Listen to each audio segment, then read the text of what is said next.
فأنا ناصح لإخواني بالصدع بالحق تبيض وجوههم. السكوت في مسألة الحزبية يضرها، فاصدع بما تؤمر وأعرض عن المشركين. سلامي على دماج ورجالها والشيخ يحيى ودار العلم يا سعد بانيها. Baik. Adapun tentang bolehkah seorang muslim bertawasul kepada Allah dengan perantaraan orang soleh, yaitu seperti meminta orang berhaji agar orang berhaji itu mendoakan dia di hadapan Ka'bah. Baik. Hukum asalnya tawasul yang disyariatkan ada 3. Pertama adalah tawasul dengan asma wa sifat. Seperti di berbagai dalil yang banyak. Lillahi al-asma'ul husna fad'uhu biha. Hanya milik Allah lah nama-nama yang paling indah, maka serulah Allah dengan nama-nama tadi. Menunjukkan tawasul dengan nama. Demikian pula di dalam hadis yang diriwayatkan oleh Imam Muslim dan Imam An-Nasai. Dan tetapi yang lebih jelasnya adalah di dalam riwayat An-Nasai itu. Bismillah, bismillah, bismillah. A'udzu bi'izzatillah wa qudratihi min syarri ma ajidu wa uhadir. Saya berlindung dengan keperkasaan Allah dan kemampuannya dari keburukan apa yang saya dapatkan dan saya khawatirkan. Misalkan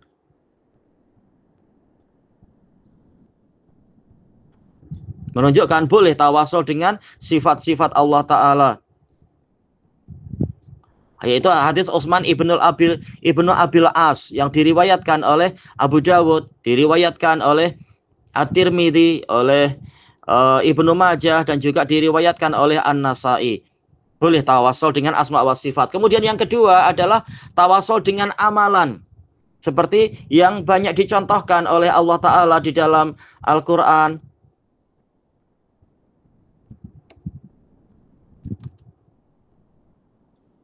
Yaitu doa orang-orang yang beriman. Misalkan kalimat alladzina yaquluna rabbana innana amanna faghfir lana dzunubana wa qina adzabannar. Wahai Rabb kami, sesungguhnya kami telah beriman, maka ampunilah untuk kami dosa-dosa kami dan lindungilah kami dari siksa neraka, yang ada di dalam Ali Imran itu. Baik, demikian pula Rabbana innana sami'na munadiyan yunadi lil imani an aminu bi rabbikum fa amanna Rabbana faghfir lana dzunubana wa kaffir 'anna sayyi'atina wa tawaffana ma'al abrar. Wahai Rabb kami, sesungguhnya kami telah mendengar penyeru yang menyeru untuk beriman, mengatakan berimanlah kalian kepada Rabb kalian, maka kami beriman. Wahai Rabb kami, maka ampunilah untuk kami dosa-dosa kami dan hapuslah dari kami kesalahan-kesalahan kami dan lindungilah dan wafatkanlah kami bersama orang-orang yang berbakti.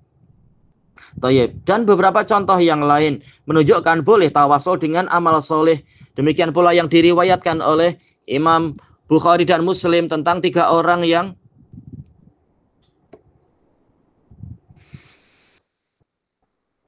yang dari Bani Israel yang mereka masuk ke dalam gua itu.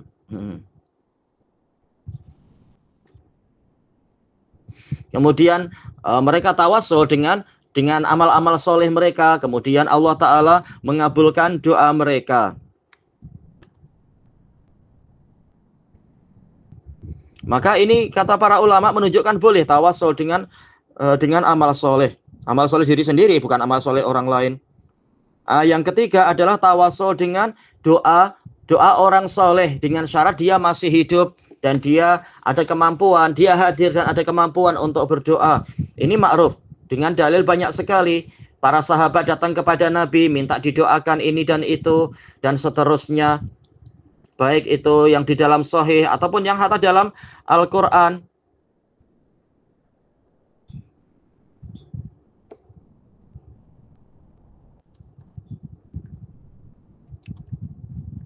Yaitu di dalam surat An-Nisa ya, dalam surat An-Nisa.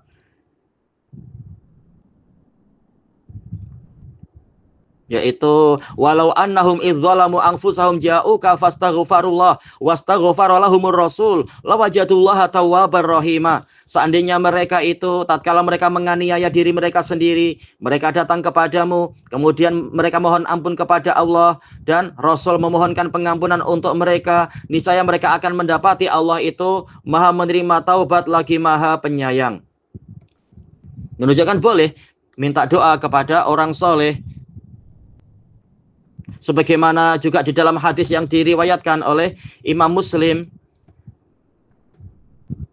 yaitu tatkala Nabi berbicara terkait dengan Uwais Al-Qarni. Nabi, hadis Umar ibn Khattab itu, Nabi memerintahkan Umar ibn Khattab kalau mampu berjumpa dengan Uwais Al-Qarni, minta agar dia mendoakan pengampunan untuk Umar.